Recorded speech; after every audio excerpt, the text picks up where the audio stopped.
Olá, amigo produtor, seja muito bem-vindo ao Agricultura BR. A segunda edição desta quarta-feira, dia 13 de dezembro, já está no ar. Com a gente, uma entrevista exclusiva ao vivo com Antônio Galvão, ele que será o novo presidente da AproSoja do Mato Grosso. Veja também nessa edição todos os números divulgados nesta última terça-feira pelo Departamento de Agricultura dos Estados Unidos, que trouxe o novo quadro de oferta e demanda mundial de grãos e que mexe com o mercado. Ainda nessa edição tem a previsão do tempo para áreas produtoras de todo o país e muito mais. Fique com a gente, o Agricultura BR já está no ar.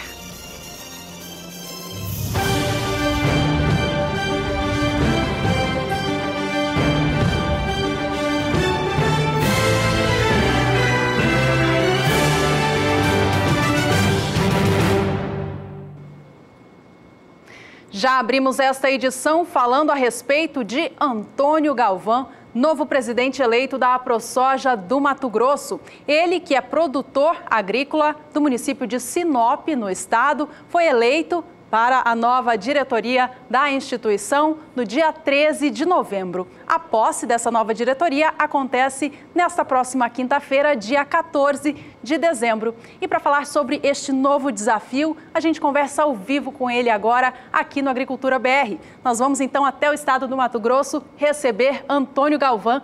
Muito obrigada pela sua presença aqui. Primeiramente, Antônio Galvão, parabéns pela sua vitória nessa eleição.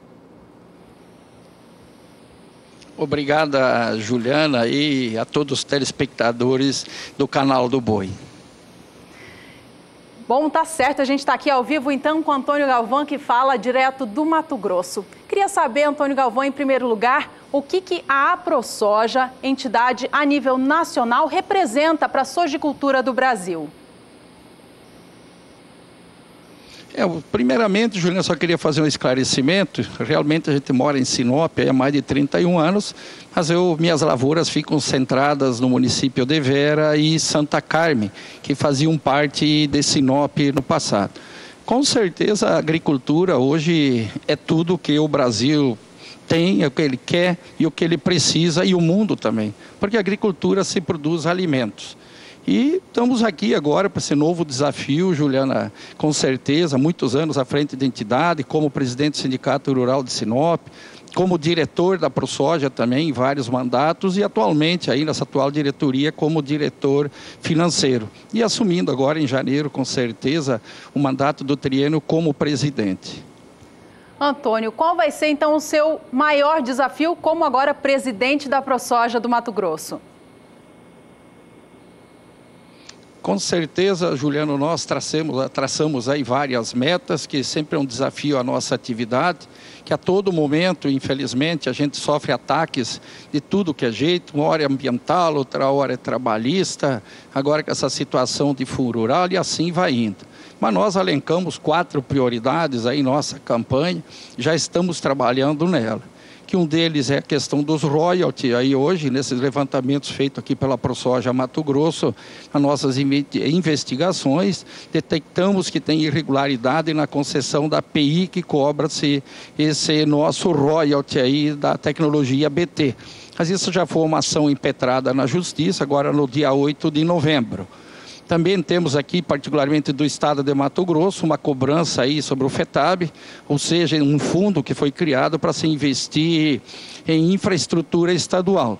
E aí vem uma dobra de FETAB esse ano, com a promessa ainda, já a partir do metade do ano passado, mas esse ano realmente que ela se incentificou, para a gente poder auxiliar nessa construção, principalmente de rodovias. E infelizmente, grande parte desse recurso está desviando de finalidade. Já tivemos conversa aqui com o governador, nosso secretário aqui da Sinfra, e queremos que esse recurso realmente seja implementado em cima de infraestrutura do Estado, que é uma demanda brasileira, nossas rodovias, e enfim, depois, logicamente, que precisamos de ferrovias aí a nível já federal. Também estamos com um problema muito sério, isso a nível de Brasil, sobre a nossa classificação de grãos. Isso é outro assunto ao Ministério da Agricultura, já tivemos um contato com o próprio ministro Blairo Maggi, que não podemos mais aceitar da forma que está se colocando aí. Hoje se instalou uma verdadeira máfia aí por parte de classificadores, onde colocam defeito nos teus produtos para poderem te extorquir lá alguns valores, e aí esse produto fica bom. Então nós temos que batalhar muito, temos trabalho aqui de 10, 11 anos já com a Universidade Federal, temos esse trabalho todos laboratoriais feito, e com certeza vamos chegar num diálogo que isso atinge o Brasil inteiro. E isso aí já está acontecendo a nível de Brasil, pelo que a gente tem acompanhado. E também a LPC aí, que é a lei das nossas cultivares, que está sendo discutida no Congresso, e da forma com que ela está sendo colocada lá, não serve ao produtor brasileiro.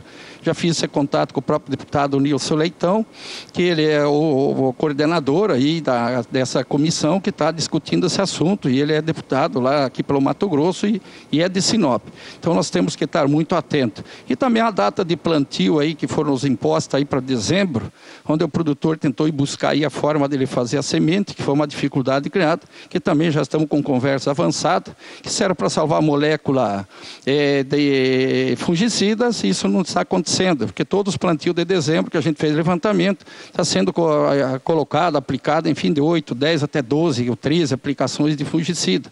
Quando fevereiro, que a gente utilizava para esse fim, que se fazia a própria semente e se utilizava 3 a 4 aplicações. Então são 4 metas audaciosas, sim, mas nós temos que colocar em prática, porque isso está realmente lesando o produtor brasileiro e nós aqui, principalmente do Mato Grosso.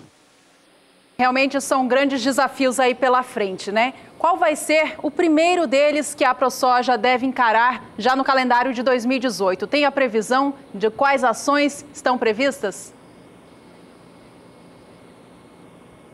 Como eu já coloquei, já está em andamento na realidade, no momento que a gente foi eleito, já tivemos esses contatos aí com empresas de pesquisa, mostrando esses assuntos todos, né?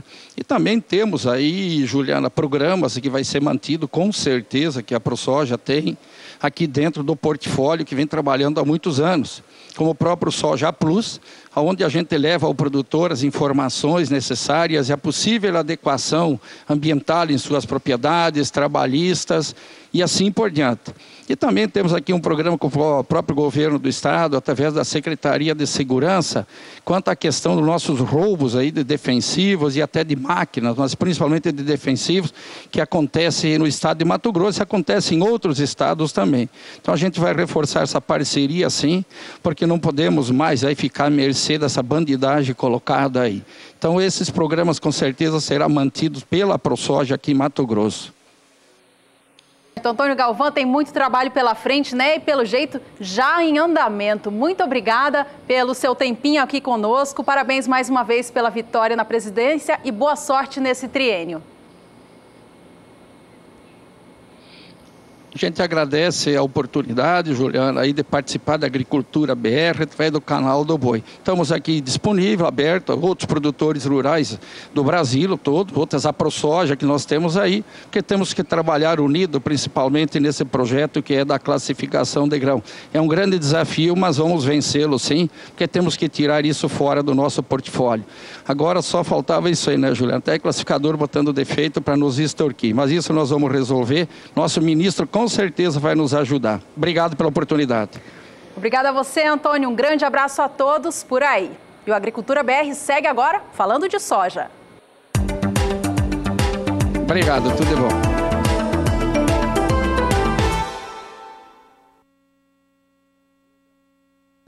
E nesta última terça-feira, 12 de dezembro, o Departamento de Agricultura dos Estados Unidos apresentou seu novo relatório de oferta e demanda mundial de grãos. O mercado esperava por mudanças e elas vieram. No que diz respeito ao quadro de oferta e demanda dos Estados Unidos, houve redução nas exportações de soja do país para o ciclo 17-18 e também mudança nos estoques finais. Vamos acompanhar os números então. Veja comigo na tela que no mês de novembro, o órgão projetava que o país enviasse ao exterior 61.240.000 toneladas de soja. Em dezembro, trouxe para 60.560.000 esta expectativa, refletindo as exportações de soja dos Estados Unidos, que têm sido mais fracas.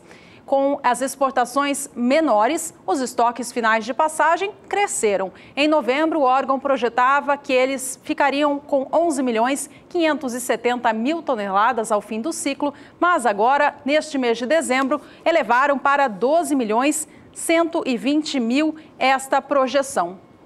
Os números em relação à produção de soja do país e também ao consumo não sofreram alteração. Eles seguem mantidos assim. Os estoques iniciais também seguem os mesmos em 8.200.000 toneladas. A produção norte-americana da safra 17/18 segue estimada em 120.440.000 toneladas de soja e o consumo em 52.800.000.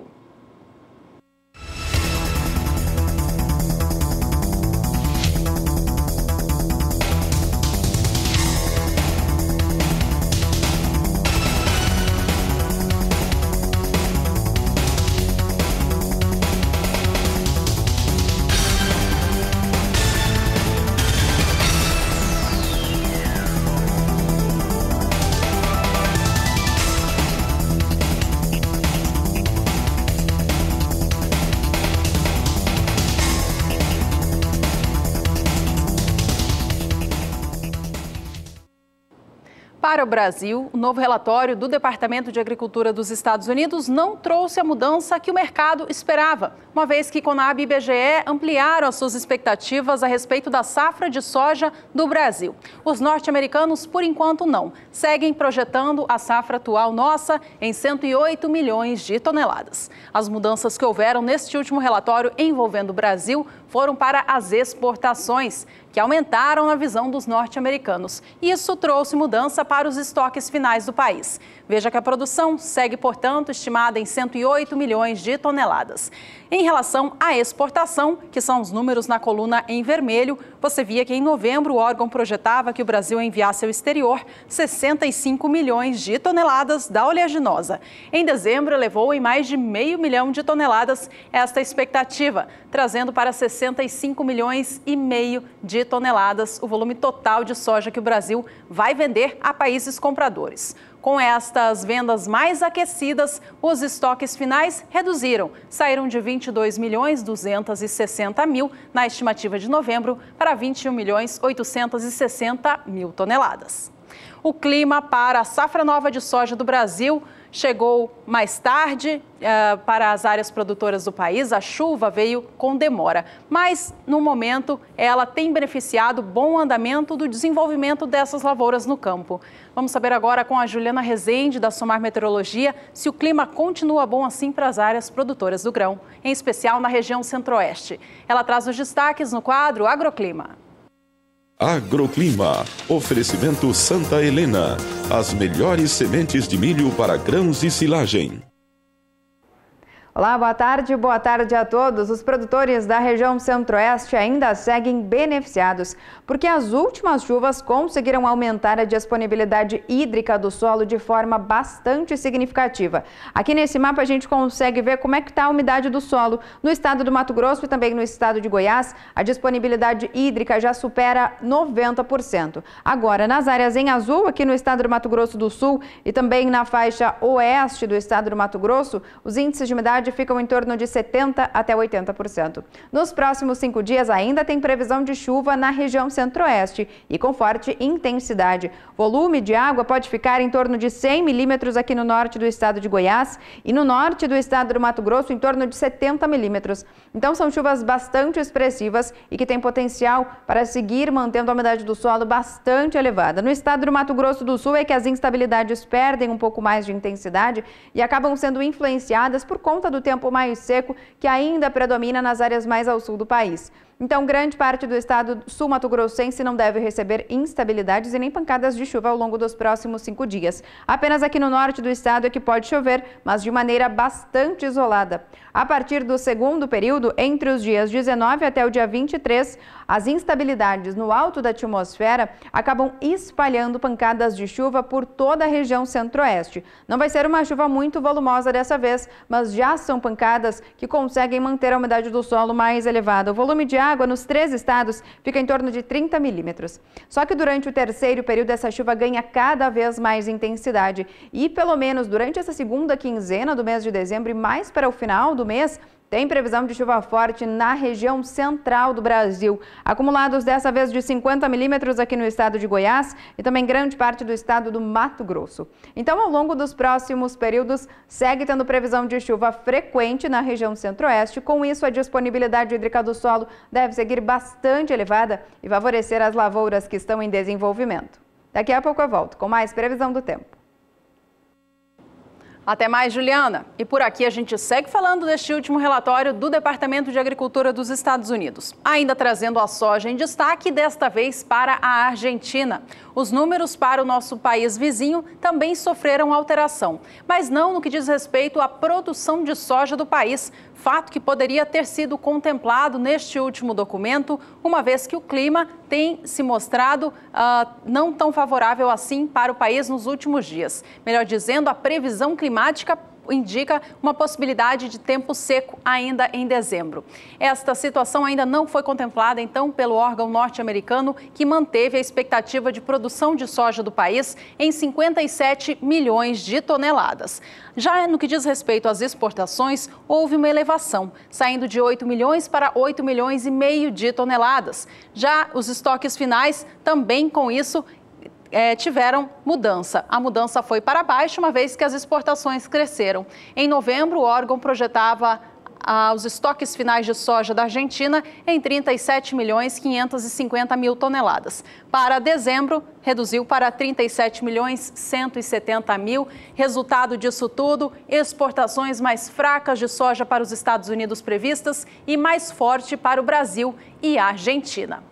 Nesta última terça-feira, o mercado da soja operou, portanto, diante destes números recentes que foram divulgados. Segundo analistas do mercado, os números para a soja não chegaram a trazer muitas novidades para este setor, ou seja, eles não operaram, não sofreram uma mudança brusca diante destes últimos relatórios. O que trouxe uma mudança mais forte para a soja negociada em Chicago nesta última terça-feira foi sim o clima na América do Sul.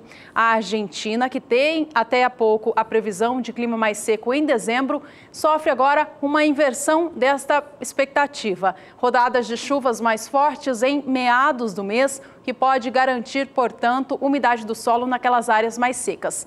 Enquanto isso, o Brasil tem recebido boas projeções de safra. Nesta última terça, a Conab, por exemplo, trouxe sua expectativa para mais de 109 milhões de toneladas. E foi justamente essa projeção boa para o Brasil e a expectativa de chuvas retornando para a Argentina os fatores que mexeram com o mercado da soja nesta última terça-feira e não foi, portanto, o relatório dos Estados Unidos. Soja negociada na Bolsa de Chicago caiu com força nesta última terça, fechando no dia nos patamares mais baixos das últimas 3 semanas. A gente relembra agora como foi o fechamento para a soja negociada em janeiro e vê essa oscilação acontecendo nos últimos dias.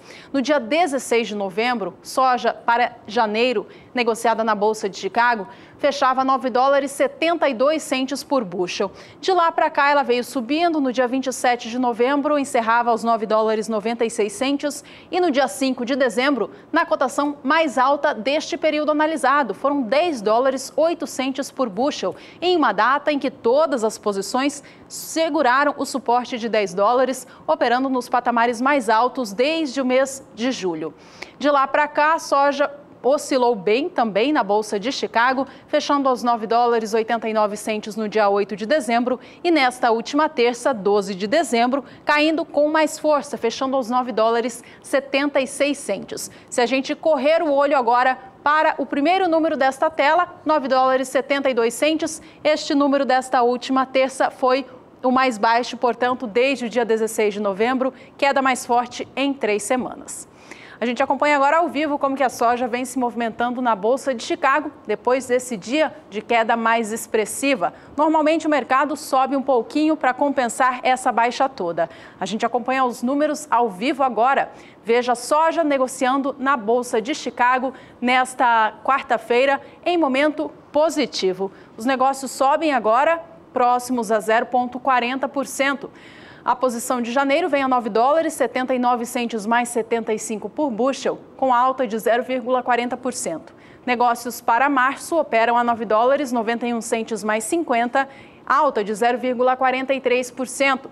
E a soja negociada para maio, esta sustenta os 10 dólares por bushel, vem agora a 10 dólares, 2 centes mais 50, subindo 0,42%. É alguma recuperação frente à queda mais forte que a gente viu acontecendo no dia de ontem. Neste bloco a gente fala ainda sobre o dólar aqui no Brasil. Vamos acompanhar como vem negociada a moeda norte-americana no país frente a tantos acontecimentos envolvendo o cenário político nacional. Moeda norte-americana, neste momento, vem operando com queda no país. Já já a gente acompanha os negócios em tempo real. O que tem mexido com o mercado de câmbio no país tem sido a expectativa da votação ou não da reforma da Previdência ainda neste ano de 2017. E desde essa última terça-feira, o que também impacta no cenário do câmbio é já o julgamento do ex-presidente Lula, que foi marcado para o dia 24 de janeiro de 2018. Estes dois fatos envolvendo a política nacional é que tem mexido em especial com o cenário do câmbio no país. Bom, e o Agricultura BR agora vai para um rápido intervalo comercial. Eu convido a você a ficar conosco. No próximo bloco tem os mais recentes números para a safra de milho do Brasil. Não sai daí, voltamos já. Voltamos agora com os negócios do dólar no Brasil. A gente acompanha a queda que acontece para a moeda norte-americana no país. Ela tem baixa agora de 0,84% e vem negociada a R$ 3,30 mais um. Eu comentava há pouco que o rumo dos negócios com o câmbio no país tem sofrido influência direta do cenário político nacional, envolvendo principalmente a possibilidade da votação da reforma da Previdência ainda em 2017 e mais recentemente sobre o julgamento do ex-presidente Lula com data marcada para o dia 24 de janeiro. E por aqui a gente fala agora sobre um grande movimento que tem acontecido no Brasil nos últimos meses, que é o Censo Agro. O IBGE colocou a campo vários recenseadores para coletar de maneira bastante pessoal dados sobre propriedades rurais, pessoal que trabalha no campo e muito mais. Isso tudo com o objetivo de traçar um panorama fiel do cenário agropecuário do país. Sobre este importante trabalho, o Adriano Edival tem um recado para a gente. Gente, o agronegócio sempre foi um dos pilares da nossa economia. Não importa o momento, o campo sempre esteve presente com a sua força, o seu dinamismo, segurando o tranco. Pelo seu trabalho, o produtor rural merece todo o reconhecimento. E é por isso que o Ministério da Agricultura criou o selo AgroMais Integridade, para destacar todas as empresas do agronegócio que trabalham com ética, transparência, respeito às leis, aos trabalhadores e ao meio ambiente.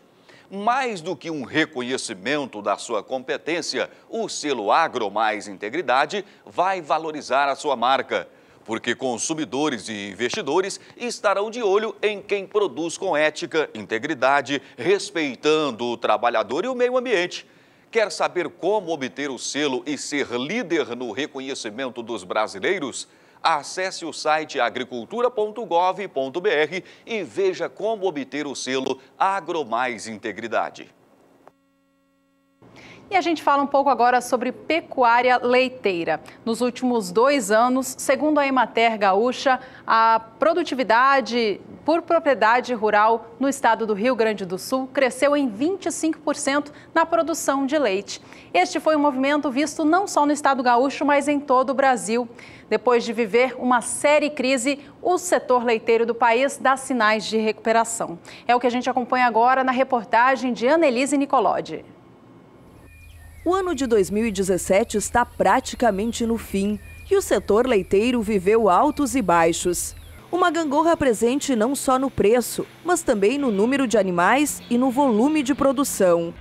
A crise econômica e a falta de interesse das futuras gerações influenciaram muitos agricultores a desistir da atividade.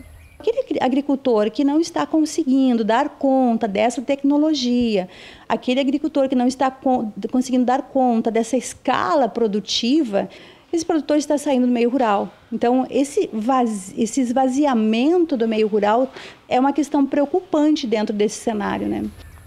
Um estudo feito pela Emater mostra que o número de produtores que vendem para a indústria reduziu 22,6%, caindo de 84 mil para 65 mil produtores. O rebanho também teve redução de 9,5%, ficando em 1 milhão de cabeças. Mas, em contrapartida, quem decidiu ficar na atividade foi capaz de produzir mais. Investiu em genética e na aprimoração das técnicas de manejo e higiene. Tudo que é atividade tem seus altos e baixos, né? A gente tem que tentar reduzir custos quando o preço dá uma baixada e saber administrar bem a propriedade, né? Então, a cada temporada, como se diz, a cada semestre é uma expectativa, né? Essa profissionalização fez a produção gaúcha saltar de 142 litros por produtor dia em 2015 para 178 litros neste ano. Outra evolução é o aumento da produtividade média por vaca, que passou de 11,7 litros para 12,6.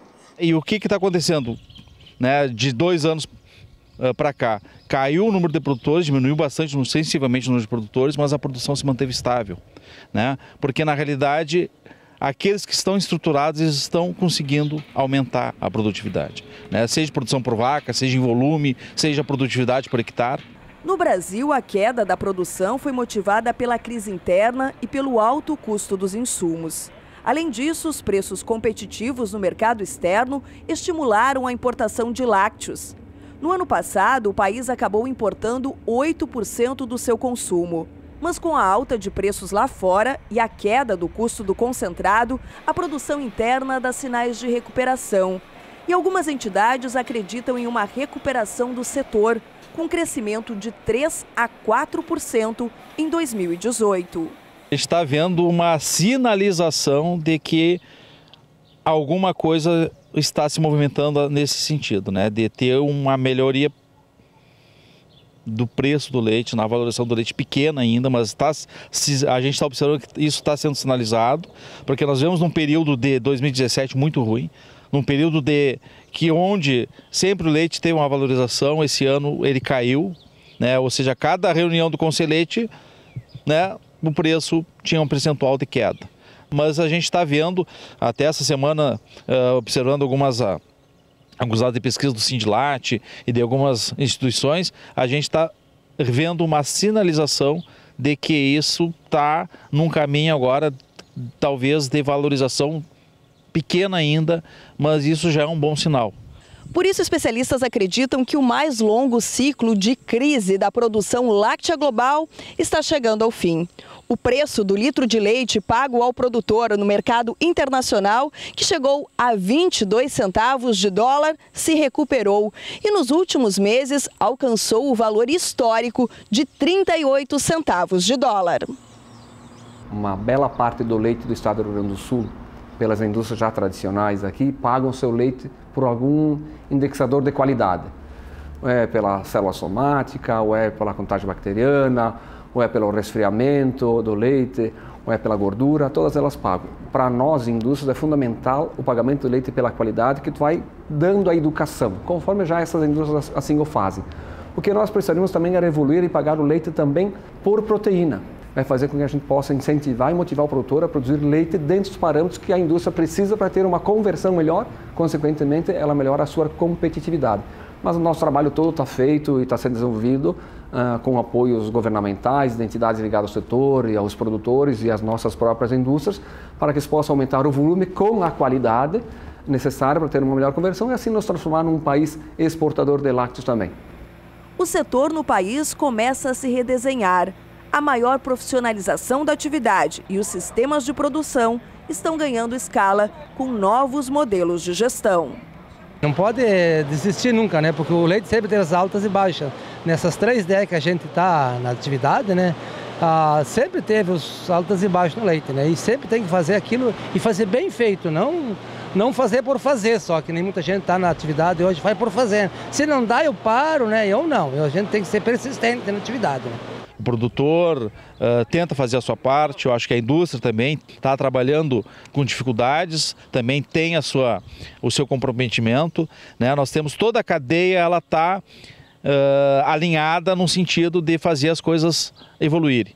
Mas nós não precisamos, nós precisamos de apoio, nós precisamos de ajustes, nós precisamos de organização, né? E para isso, em algumas fases, nós precisamos do governo, e o governo, ultimamente, parece que eles têm mais nos atrapalhado do que nos ajudado. Nós temos aí com a questão que vem se batendo esse ano, com a importação do leite em pó do Uruguai, né, batendo isso, as indústrias, né, tentando fazer um movimento para pressionar o governo que isso seja posto em prática, e foi colocado no determinado momento, mas alguns dias depois se voltou atrás e foi liberado de novo.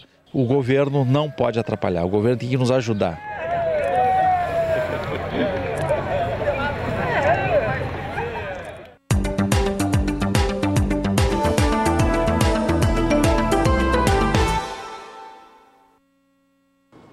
É hora de falar de milho por aqui. Os últimos números divulgados nos relatórios e que trazem mudanças para o comportamento do mercado.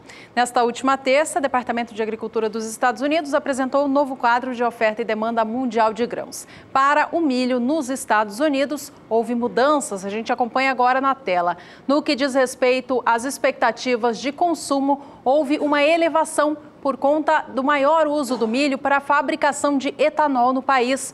A expectativa saiu de 317.770.000 toneladas para 319.040.000.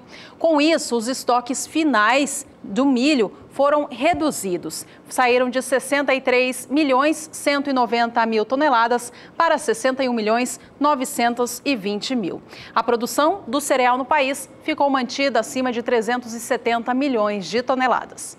Para o Brasil, o departamento não trouxe mudanças ainda no que diz respeito ao volume de milho que o Brasil vai colher no ciclo 17-18. Este número era cogitado para que houvesse alguma mudança, uma vez que o plantio da soja aconteceu com atraso e, consequentemente, o milho safrinha pode sofrer algum impacto por conta disso. Ainda assim, o departamento segue mantendo a projeção de safra brasileira de milho em 95 milhões de toneladas. Mas o órgão trouxe outros números significativos, outras alterações para o país, estoques iniciais e alterando, portanto, nos estoques finais de passagem. De acordo com o órgão, o Brasil chegou ao início do ciclo 17-18 com 9.570.000 toneladas de milho.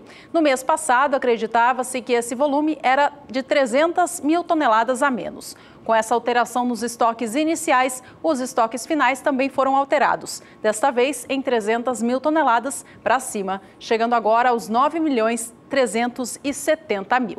Para a Argentina, não houve nenhuma alteração muito significativa. A produção de milho do país segue estimada em 42 milhões de toneladas.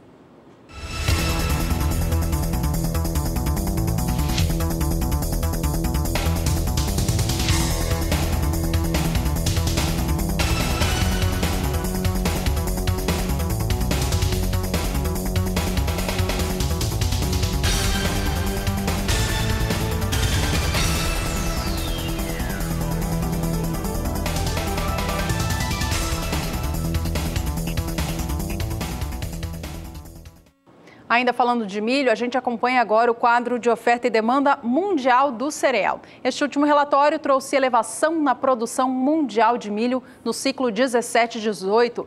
Esse aumento foi puxado pela União Europeia e pela China, que tiveram expectativas de produção alteradas para cima. Houve também mudanças nos estoques iniciais, que é o que a gente acompanha agora. Em novembro, o órgão projetava estoques iniciais em 226.580.000 toneladas, mas em dezembro aumentou para 227.340.000. A expectativa de produção de milho no cenário mundial sofreu alteração, saindo de 1.043.900.000 toneladas estimadas em novembro para 1.044.750.000 toneladas. É uma produção realmente grandiosa, a produção de milho é a maior dos cereais do mundo. Mas qualquer número que mexe com este quadro altera sim o cenário de oferta e demanda do cereal. Outros números também sofreram alteração no que diz respeito ao cenário mundial. As importações sofreram leve baixa, saindo de 146.580.000 para 146.480.000 toneladas. Já o consumo interno dos países também caiu, saindo de 652.530.000 toneladas para 652.400.000.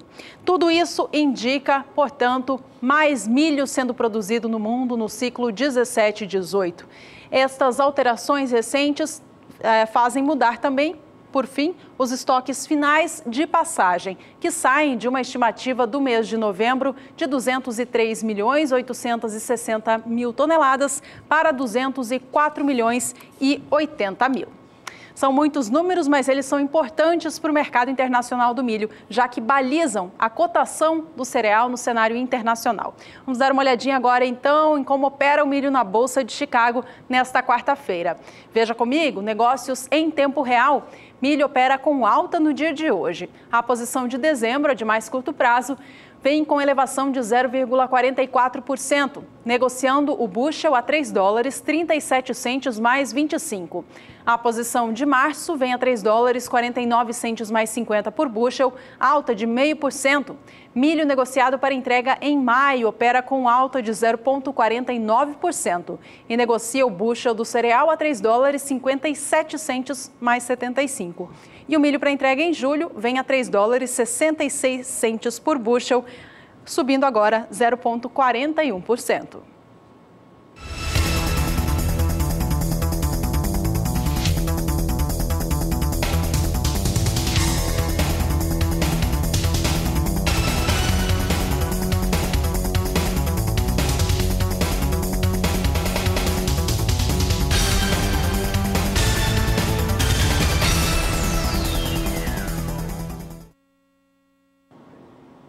E a hora de mais previsão do tempo por aqui. Vamos saber com a Juliana Rezende, da Somar Meteorologia, como que o clima se comporta no sul do Brasil nos próximos dias.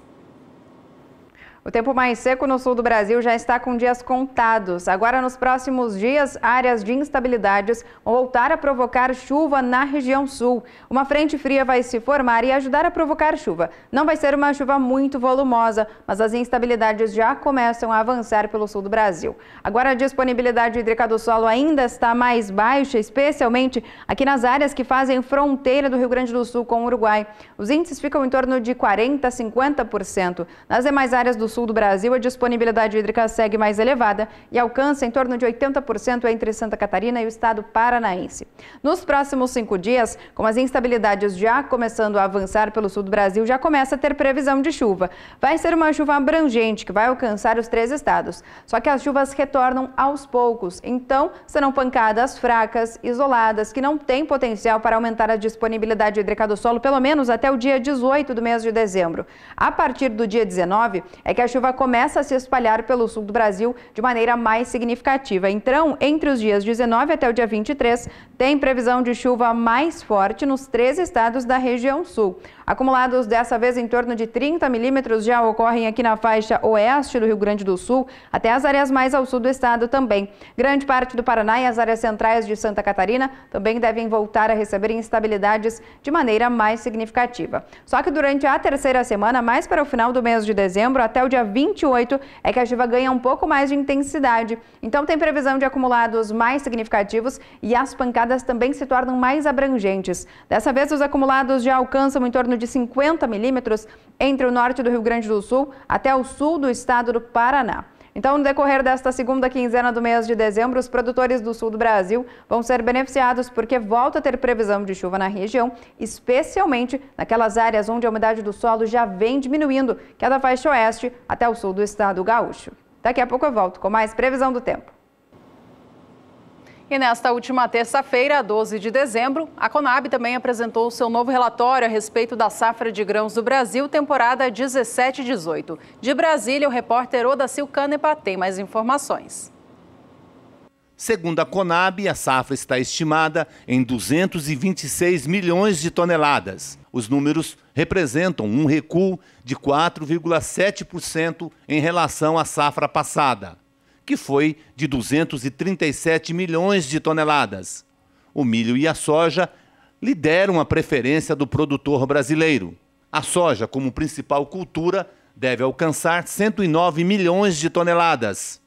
Apesar do leve recuo nos índices, a Conab informa que a pesquisa é feita sazonalmente, ou seja, depende muito do clima o número final. Outubro, principalmente, nós tivemos um déficit hídrico, um estresse hídrico muito forte. Isso fez com que houvesse um atraso no plantio. E esse atraso do plantio já está compensado porque o clima em novembro foi muito bom. E isso fez com que as plantas se desenvolvessem dentro das suas posicionamentos normais. Então nós estamos esperando uma safra boa, nós estamos esperando um bom desenvolvimento das plantas, mas o clima é sempre uma incógnita, né? Então nós temos que esperar os próximos capítulos, em dezembro principalmente, para entender como é que vai ser o comportamento dele perante a safra. A pesquisa foi feita nos principais centros produtores de grãos do país, entre os dias 14 e 25 de novembro. Odacil Canepa para o SBA. Veja a seguir mais uma reportagem mostrando a produção de hortifrutis em Mato Grosso do Sul. Você vai acompanhar no quadro novo, Frutos da Terra. Não saia daí, voltamos em instantes.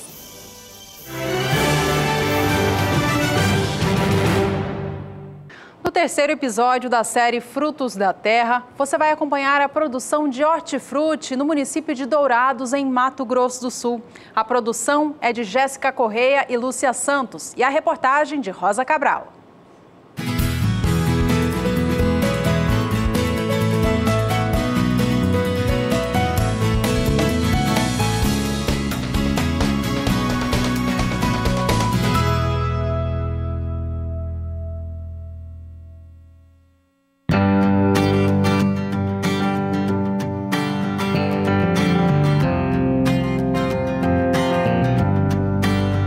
Levando tomate, palmito, abobrinha, alface. A funcionária pública faz dessa rotina uma prioridade. Eu faço questão de sempre comprar os produtos orgânicos para a família toda minha. É uma opção até mesmo pela saúde do meu filho. Eu tive um filho eu tenho 3 filhos e um deles teve câncer. A produção orgânica vem dos quilombolas, da comunidade da Lourdes, em Dourados, no Mato Grosso do Sul, região centro-oeste do estado. Eu procuro sempre fazer o melhor e para que eles tenham certeza que eles estão levando um produto de confiança e saudável para a casa deles. Agora o foco é para o doce Conquista de Goiaba, da Banca da Dona Maria. Nós temos na nossa propriedade 1000 pés de goiaba. E aí onde a gente trabalha em família, né? Eu, meu irmão, os maridos nossos e os filhos. A produção de hortifruti da feira é orgânica ou agroecológica. Vem da agricultura familiar, setor que movimenta importante fatia da produção brasileira. Responde por cerca de 70% dos alimentos consumidos em todo o país. De acordo com dados do governo federal, da cadeia produtiva, alguns grupos de alimentos evidenciam a porcentagem. Nos exemplos, 87% produção de mandioca, seguido do feijão na casa de 70%. A carne suína com produção chegando a 59%. O leite, 58%. E a carne de aves, 50%. O milho, 46%. No último censo agropecuário brasileiro, em 2006, o IBGE divulgou que aproximadamente 84% dos estabelecimentos agropecuários estão nas mãos da agricultura familiar. A Agência de Desenvolvimento Agrário e Extensão Rural auxilia os agricultores da região em várias linhas de trabalho. Na lista, financiamento agrícola. Nosso carro-chefe é o crédito. A gente quer dar condições para esses produtores para que eles possam ter esse capital e empregar esse capital na sua propriedade. Para isso nós fazemos um projeto, vemos se realmente ele é um produtor familiar, certo? Se realmente ele se enquadra em todos os quesitos para ele retirar um documento que se chama DAP, que é uma aptidão, uma declaração de aptidão ao produtor para ele ser inserido na agricultura familiar. Na feira, a Agraé dá mini-oficinas, incentivando a produção saudável. Ervas finas, um punhado de alho, fio de óleo. Pronto, um delicioso tempero. E junto a isso, uma pitada de oportunidade para a renda informal. Eu estou desempregada, então ajuda bastante. Aí a gente veio aprender uma técnica diferente de manusear o alimento da maneira correta para ter uma boa aceitação e as pessoas conhecerem, né? Em outra parte da feira, caldinho de cana orgânica que vai bem no gosto do freguês. A gente vem aqui sabendo que está consumindo alguma coisa assim, um caldo de cana que não tem agrotóxico, é muito saudável. E é saboroso? Muito saudável. É outro sabor, né? É muito mais, até mais doce, parece. Onde ela é produzida, é um local equilibrado, né? É produzido exatamente num sistema agroflorestal. Você poderá ver numa visita que a cana é produzida exatamente como deve ser, num local equilibrado. Aceitamos o convite e no dia seguinte fomos até o sítio da família Weber, que fica aos arredores da cidade. Chegando aqui na propriedade, eu encontro o seu Antônio, nesse estado aqui, carpindo. Tudo bem? Tudo bem, você gostou de ver a paisagem? Natureza é natureza, né? É isso que a gente faz, a gente tenta ajudar.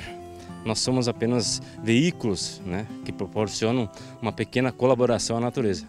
E o senhor está carpindo aqui, o que vai ser aqui nesse espaço? Aqui, na verdade, é uma área que tem apenas ornamentais, né, plantas ornamentais, para a gente ter também um ambiente de beleza, não apenas trabalho no sentido de produção, mas no sentido de contemplação também. No sistema agroflorestal, as culturas se integram no mesmo ambiente. O milho e o feijão andu crescem misturados.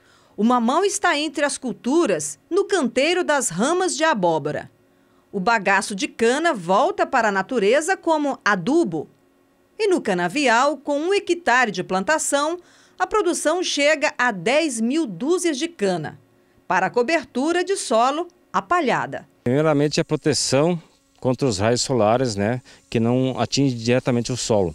Segundo lugar, preserva muito mais tempo a umidade do solo. Com isso, há uma vida constante, né, de micro-organismos abaixo dessa palhada. Posso mostrar? Claro, por favor. Olha, veja bem, aqui debaixo dessa palhada, o solo está grudento, ó, está molhado, isso que faz algum período que não chove. Nessa área que não está protegida, a gente vê o solo seco. Aqui não, permanece úmido, a atividade é intensa. A terra, acredite, tem cheiro adocicado. Gente, é um cheiro adocicado. Eu nunca tinha sentido esse cheiro assim na terra. Dá vontade de comer. Isso é cheiro de vida. Esse solo é vivo. Tem uma infinidade de micro-organismos muito maior quantidade do que acima do solo. E a prosa vai mais adiante. Você é capaz de olhar para esta floresta e imaginar que tudo isso aqui já foi plantação de soja? E em um certo momento eu quis simplesmente romper. Para com isso aí, vamos fazer algo diferente. Inicialmente apenas uma ideia de plantar árvores, sem uma visão comercial.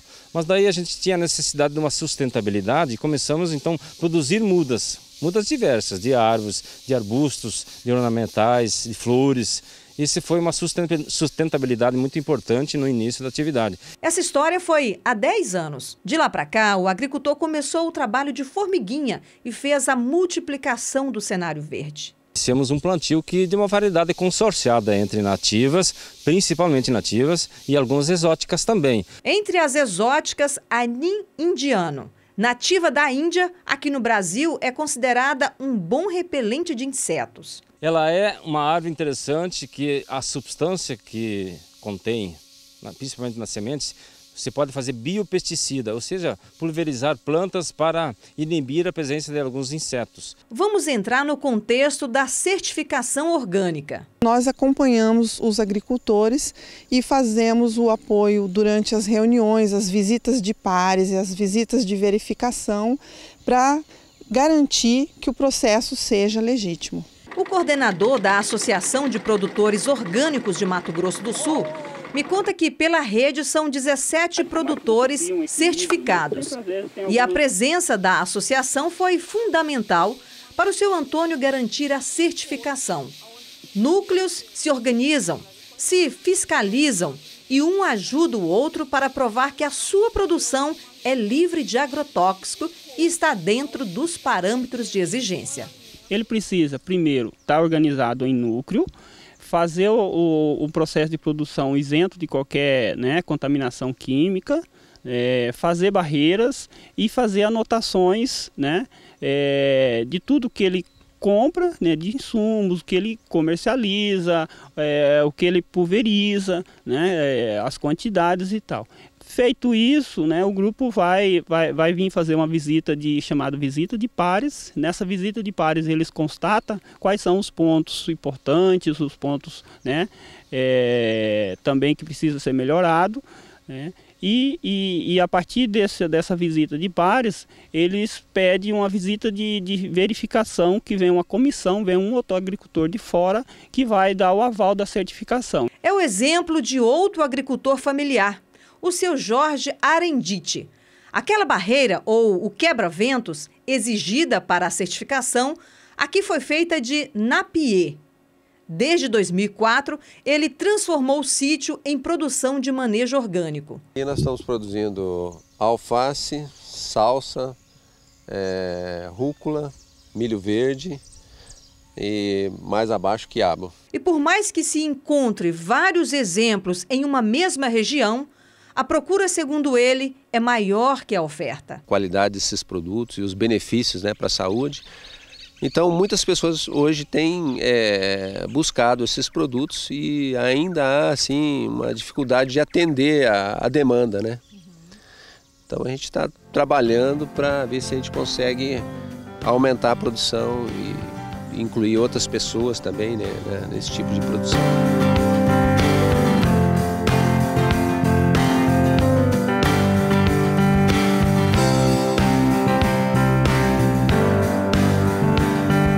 De olho na saúde, o consumidor vem na fonte em busca dos produtos orgânicos. É o caso do Antônio João, que há pelo menos 2 anos você passa por aqui. Exato. Eu tenho vindo aqui, foi um achado. Devido ao problema de saúde da minha mãe, ele tem melhorado muito. Com a qualidade do alimento, sem agrotóxico, Então tem sido viável hoje esse alimento. Então eu tenho vindo aqui toda semana agora, uma vez, e tem dado resultado. E no sistema agroecológico, que tal um banquete de frutas orgânicas para alimentar os peixes? É o último roteiro da nossa andança por Dourados. Nos tanques, uma média de 600 animais, vendidos no boca a boca. E quem serve o banquete é o seu Messias. Uma média de 10 mamão cada tanque a gente coloca por dia. O que mais vai na alimentação dos peixes? Mandioca, milho, e acerola e pitanga. O sítio é do advogado Aquiles Paulos, um gaúcho que fincou raiz no Mato Grosso do Sul e no ano de 2009 encontrou o pedacinho de terra que cabia nos sonhos. Ele procurava um lugar com preservação. Numa parte da área já existia a reserva legal e a outra, que é a parte da reserva de preservação permanente, era de fácil recuperação. E a parte que não tinha nenhuma proteção, então nós implementamos essa barreira com espécies várias aí apropriadas. E o que mais esperar do espaço que parece perfeito nesse contexto agroecológico? Vamos construir a nossa casa para aqui morar dentro de 1 ano e a médio prazo, num segundo momento, abrir esse sítio para visitação. Para as pessoas passar o dia, consumir produtos daqui, comprar os produtos daqui, ter o contato com a natureza. Seu Aquiles, e esse negócio de alimentar os peixes com frutas orgânicas? Dentro dessa proposta de sítios agroecológicos, há a situação de você utilizar tudo que for possível de dentro da própria propriedade, com produção própria. E a iniciativa de fazer essa produção orgânica? Ela vem de encontro a uma proposta, tanto minha quanto da minha esposa, de ter qualidade nos alimentos, o maior número de alimentos possível produzidos aqui nesse local, por consequência depender o mínimo possível de alimentos industrializados, comprados fora, e por outro lado, ter essa situação do contato com a natureza. Qual o sentido dessa agricultura para o senhor? Esse sentido tem a ver com a vida da gente. É qualidade de vida, não só para a gente, mas também para o meio ambiente, porque dentro dessa proposta você também recupera o meio no qual você vive, além de de preservar aquilo que já existe. O existir de um mundo que transforma vidas e hábitos e que tem na lida a poesia da natureza e o amor pela terra. Da terra, cio da terra, propicia a estação e fecundar o chão.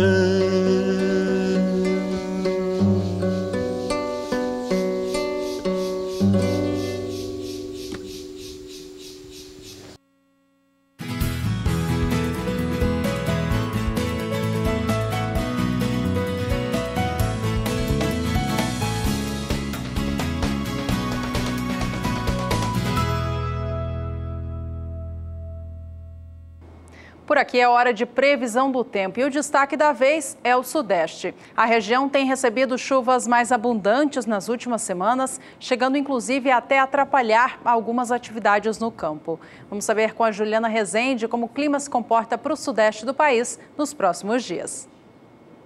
As instabilidades na região Sudeste começam a se tornar cada vez mais abrangentes agora ao longo dos próximos 5 dias. Os índices de umidade do solo ainda seguem beneficiando grande parte das lavouras que estão em desenvolvimento, agora com índices de 90% nas áreas em rosa, enquanto que nas áreas em azul alcançam até 80%. Nos próximos 5 dias tem previsão de chuva mais abrangente na região Sudeste. O estado de Minas Gerais é que deve receber os maiores volumes de água, assim como o Espírito Santo. Só que dessa vez a chuva não vai ser muito volumosa. Os acumulados ficam em torno de 30 milímetros, enquanto que no estado de São Paulo as instabilidades se espalham cada vez mais, mas na maior parte do estado paulista a previsão é de acumulados menores, em torno de 15 milímetros.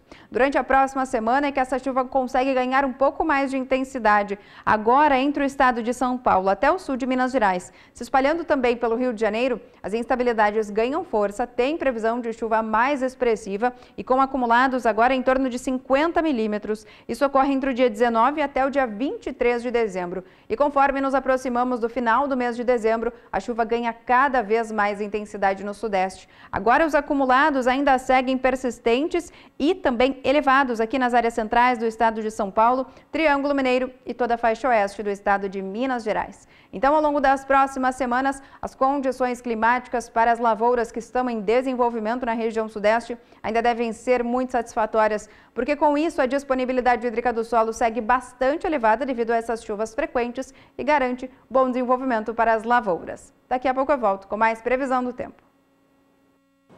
E no próximo bloco, a Agricultura BR fala de cooperativismo e como essa atividade ajuda o pequeno e médio produtor a ganhar espaço no mercado. É já já, voltamos em instantes. Cooperativismo é uma vantajosa ferramenta de gestão da atividade agropecuária, em especial para o pequeno e médio produtor. Atuando juntos, os cooperados reduzem os custos de produção e ganham mais chances de competir no mercado. Sobre este assunto, falamos hoje no quadro Entrevista.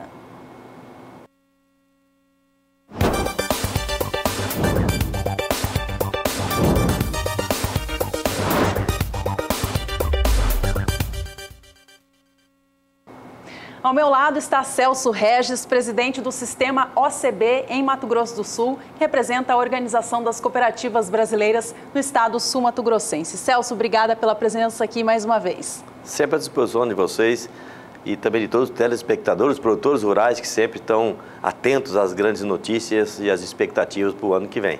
Celso, a união realmente faz a força? Olha, a prova está aí. O cooperativismo, não só sul-mato-grossense, mas brasileiro, tem dado mostra de que as pessoas juntam, constroem melhor, faz melhor e ganha dinheiro melhor, ou mais. Está mais abundante o resultado econômico e financeiro dos produtores rurais que estão envolvidos no empreendimento cooperativo. Aqui no Mato Grosso do Sul tem sido assim. As cooperativas, este ano, 2017, demonstraram a pujança que tem dos investimentos, nas boas práticas de governança da porteira para dentro, né? O produtor rural tem se capacitado lá no nosso Sistema S, do cooperativismo, que é o SESCOP, né, Serviço Nacional de Aprendizagem do Cooperativismo, e que em parceria, que são muito próximos do SENAR, que é o Serviço Nacional de Aprendizagem Rural, nós temos feito grandes projetos levando essa forma de excelência de gestão para o produtor rural. Em Mato Grosso do Sul, Celso, são 105 cooperativas, né, sendo mais da metade voltadas ao agronegócio. Como que a união da força, né, dessas cooperativas junto ao produtor rural tem facilitado a abertura de mercado para o agronegócio de Mato Grosso do Sul? Exatamente, não só mercado interno, como mercado externo. Nós temos aí os indicadores mostrando que da balança comercial brasileira, grande parte, chegando mais da metade, são originários dos empreendimentos cooperativos no Brasil inteiro. Né? No Paraná, no Mato Grosso, em Goiás, São Paulo, o sul do Brasil como um todo, na área do café, em Minas Gerais, Espírito Santo, Bahia, também as cooperativas atuam fortemente. E é a união, como você falou logo no início aqui, dos pequenos e médios, que acabam se tornando grande. Né? Em que pese, também nós temos cooperativas de grandes produtores. Lá no Mato Grosso, aqui no próprio estado do Mato Grosso do Sul também temos, que os grandes também se juntam, que fica maior ainda, porque é o poder de barganha. Né? A escala na economia, no comércio, é por escala. Né? Quanto mais você tiver produto para ofertar, você consegue um preço melhor. Assim como a gente tem que lembrar muito disso, a cooperativa não é só para vender, é também para comprar os insumos. Fazer oferta de insumos aos produtores para baratear o seu custo. Nós temos excelentes exemplos de cooperativa aqui no Mato Grosso do Sul, né? Aqui em Naviraí, aqui em Maracaju, São Gabriel do Oeste, Chapadão, enfim, em todo o estado, né? Se unindo. Por exemplo, nós temos uma cooperativa que às vezes é da área do agronegócio, de apicultores na região de Três Lagoas, que está dando muito certo. A cooperativa já está com produto e já pensando em exportação. Os seus dirigentes, e são todos pequenos produtores, né? Na maioria, tem alguns que têm mais. É a chance que eles têm de levar esse produto para fora. Exatamente. Aí a cooperativa faz a parte industrial disso, né? A de coleta, de envasamento disso, né? E agora estão já pensando, levamos eles, o Piauí, que é um estado extremamente pobre, mas os pequenos produtores da apicultura se uniram muito fortemente. E essa cooperativa tem dado muito certo, tenho certeza que vai trazer agora em 2018 grandes novidades para a área da produção apícola do nosso estado. 2017 foi um ano grande para o cooperativismo agropecuário de Mato Grosso do Sul, né, Celso? Há pouco você comentava em off, aqui fora da entrevista, que o governo do estado recentemente fez um anúncio muito interessante. Qual foi esse? Isso, o nosso secretário Jaime Verruc, que é da ala da Semagro, recentemente, numa fala, informou que o empreendimento cooperativo foi o que mais investiu no todo o estado do Mato Grosso do Sul, em todas as áreas, né? Aí não é só no agro, mas como aqui 60%, 65% das cooperativas vem do ramo agro, pela própria matriz econômica do nosso estado, mas no ramo da saúde, do crédito, da infraestrutura, as cooperativas investiram muito. Ou seja, é o maior investidor do nosso estado. Isso é muito importante. Na área da agricultura, por exemplo, 75% da capacidade de armazenagem estática de grãos aqui no estado pertence às cooperativas. Né? Isso sem contar a própria industrialização, que já está em fase adiantada aqui no estado, e para o ano 2018 nós temos aí novos empreendimentos chegando do agronegócio na área da suinocultura, aqui na região norte do estado, muito forte, né, com cooperativas atuando muito forte, e no sul do estado outras indústrias vão ser instaladas, outras já anunciadas pelas cooperativas. Quais são esses anúncios que já tem previstos aí? Nós temos, na área da armazenagem, temos a Copa Sul, que é uma cooperativa grande lá do sul do estado, genuinamente sul-mato-grossense. Em Anaurilândia já foi aprovado um financiamento do próprio FCO, que também, diga de passagem, faz, junto com as cooperativas de crédito, a transferência desses recursos, são agente financeiro, para fazer frente às necessidades dessas cooperativas e atender melhor, especialmente o nosso produtor. Quem ganha com isso? A sociedade ganha como um todo, evidentemente, tendo produtos mais baratos, produtos com maior qualidade, mas o produtor ganha mais dinheiro. A cooperativa existe, como eu ouvi de um consultor americano recentemente. A cooperativa existe para fazer o benefício da comunidade e trazer melhores resultados para o cooperado, ou seja, colocar mais dinheiro no bolso dele. E nesses tempos de cada dia mais a economia sendo mais concorrida, mais competência se exige desses produtores. E se eles não se unirem, como tem feito na cooperativa, fica difícil. E a cooperativa tem dado mostra de que como você falou ali, a união faz a força. Celso, 2017 foi um ano de retomada desse crescimento da economia do Brasil. Você citou há pouco a economia. Como que foi esse ano, nesse sentido, para o cooperativismo? Sentiu o baque da economia dos anos anteriores e essa retomada, ou o cooperativismo se manteve forte cada vez melhor? Isso. Olha, como empresa do mercado, claro que as cooperativas também sentiram as dificuldades, né? Que nós tivemos o mundo, as questões políticas brasileiras chegando no mundo econômico. Influenciando tudo, não teve jeito. Mas também, com certeza, nós estamos, o resultado das cooperativas, parece que a gente está num mundo diferente, né? Enquanto as instituições financeiras, pegando esse ramo, que é muito, as cooperativas de crédito é muito voltada para o ramo do agro, né? A maioria das origens dessas cooperativas vieram do ramo agro. E aí você vê bancos fechando agência e as cooperativas de crédito abrindo agência. Nós tivemos os dois grandes sistemas que atuam aqui no estado do Mato Grosso, o Cicobi e o Sicredi, abrindo um monte de agências, contrários a outras instituições. Parece que está na contramão, não é verdade.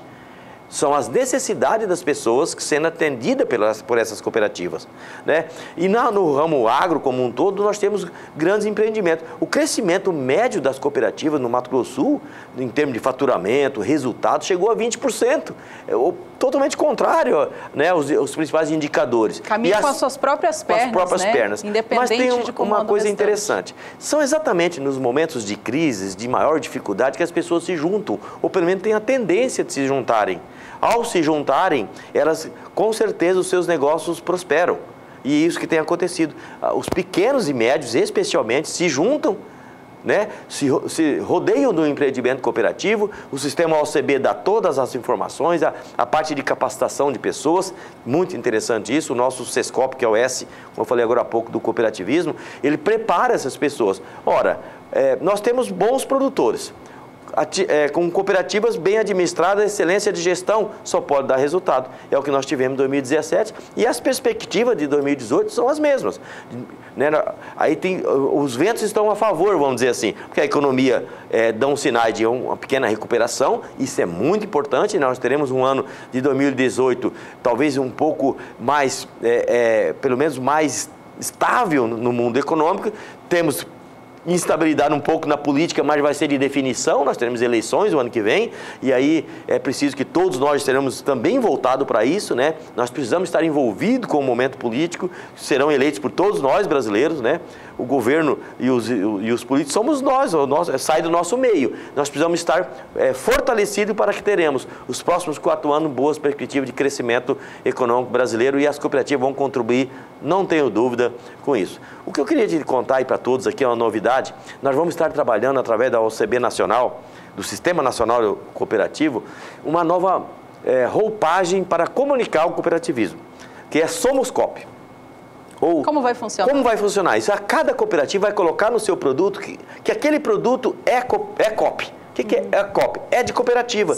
Ou seja, foi produzido por um grupo de pessoas e não por uma única empresário ou qualquer coisa assim. Então, esse Somos COP, vocês vão ser convidados a participar conosco na divulgação disso, que é para mostrar para as pessoas que nós temos na prateleira do supermercado, no açougue, nas lojas agropecuárias, muito produto cooperativo, que foram feitos por milhares de famílias, né? Nós temos cooperativas com 70 mil famílias fazem parte dessa cooperativa, 40 mil, 10 mil cooperativas, ou seja, desde o café da manhã até o jantar da noite, você tem produto... A gente está sempre próximo a ela, né? Sempre próximo a ela. É um produto originário de uma cooperativa que tem sustentabilidade, né, união, preocupação com a comunidade, preocupação com o meio ambiente, que é o que norteia um empreendimento cooperativo, não só no Brasil, como no mundo inteiro. É uma iniciativa muito interessante mesmo. Com certeza. Celso, para a gente finalizar, os números do cooperativismo agropecuário são sempre muito positivos no Brasil. Qual ainda é o desafio deste setor?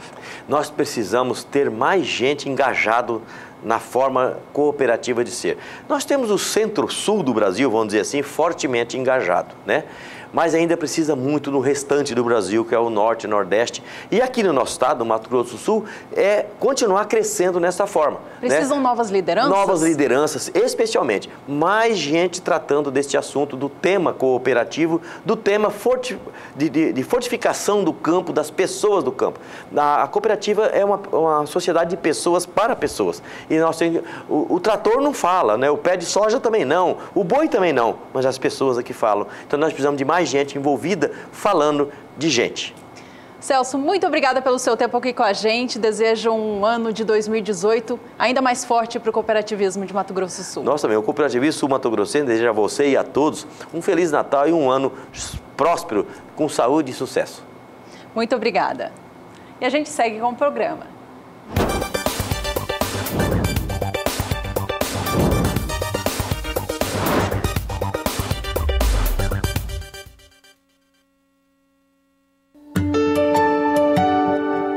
Por aqui, ao acordar, os olhos são voltados para a terra.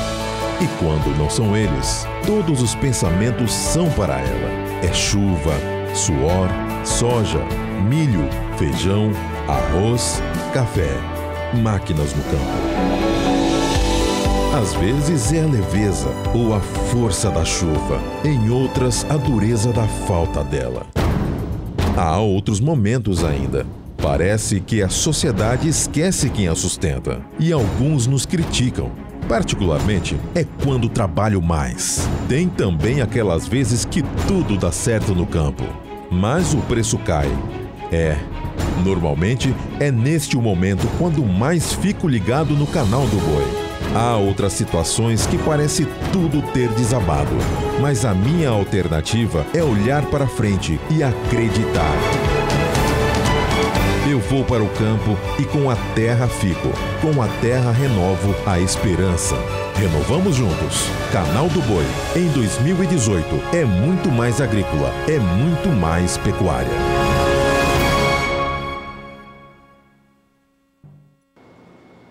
Estamos de volta e o programa fala agora com quem mandou mensagem para a gente pedindo alguma informação. É o quadro Agricultura BR Responde.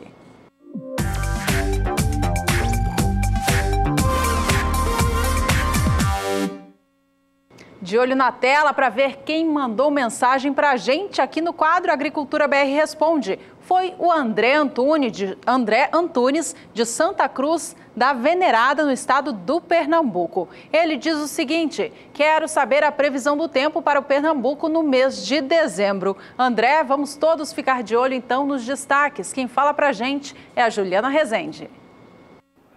Respondendo à dúvida do telespectador André Antunes, da região de Santa Cruz da Venerada, no estado de Pernambuco, que quer saber como é que ficam as chuvas agora no restante do mês de dezembro nesta região.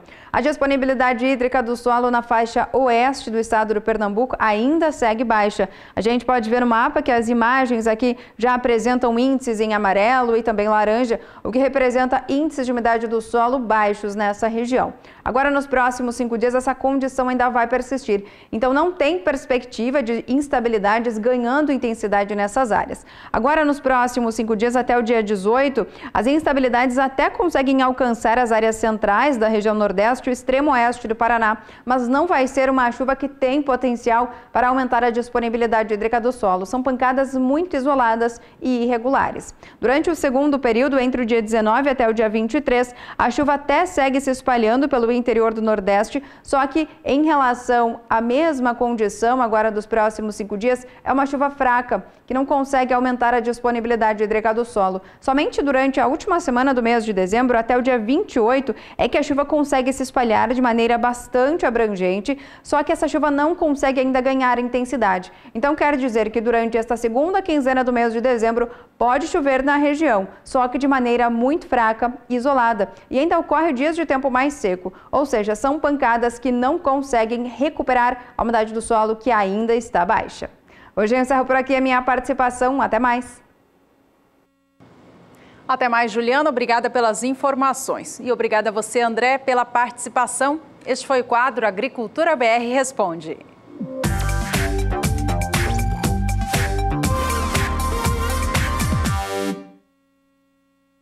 É hora de conferir o preço da soja nos portos do Brasil. A gente acompanha como foi o movimento do mercado nos portos nos últimos 15 dias. No Porto de Santos, houve elevação de 3% no acumulado das últimas 2 semanas. Valor no dia 28 de novembro era de R$ 73,50 pela saca de 60 quilos do grão. No dia 4 de dezembro, a soja no Porto Paulista subia para R$ 75,80 e alcançava o seu maior valor deste período no dia 7 do mês, R$ 76. De lá para cá, houve algum recuo para a soja no Porto de Santos, mas que não tirou todo o ganho acumulado, não. Valor nesta quarta-feira, 13 de dezembro, é de R$ 75,50, acumulando ganhos de 3% em 15 dias. De olho agora no preço da soja no Porto de Paranaguá, também há elevação no acumulado das 2 semanas. Ela é de 1,6%. O valor da saca do grão no dia 28 de novembro era de R$ 73,80. No dia 5 de dezembro, o Porto Paranaense pagou R$ 75,50 pela saca do grão. E no dia 7 de dezembro, R$ 76. Foi maior valor deste período para o estado, para o Porto de Paranaguá. Nesta quarta-feira, 13 de dezembro, o valor da soja no Porto Paranaense está negociada a R$ 75 a saca. E a oscilação que acontece para o valor do grão no Brasil tem a ver com a soja negociada em Chicago e também com o dólar frente ao real. Vamos então de olho nestes 2 mercados. A soja em Chicago vem operando com leve alta no momento, mas veja que as posições todas as de mais curto prazo já perdem o suporte de $10 por bushel. A de janeiro vem a $9,76 mais 75, leve alta de 0,10%. As demais posições também sobem desta mesma forma. A de março negocia o bushel do grão a $9,88 mais 25 e a de maio a $9,99 mais 25 por bushel. Aqui no Brasil, o dólar comercial vinha em compasso de queda nesta terça-feira. Depois de subir bastante, operar acima dos 3,32 nesta última terça, hoje recua um pouquinho. Neste momento, segue em um movimento de baixa, caindo 0,78%. Negociado a R$ 3,30 mais 4.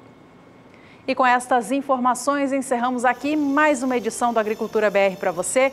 Muito obrigada pela companhia. Nos vemos logo mais às 5h20 da tarde, pelo horário de Brasília. Até lá!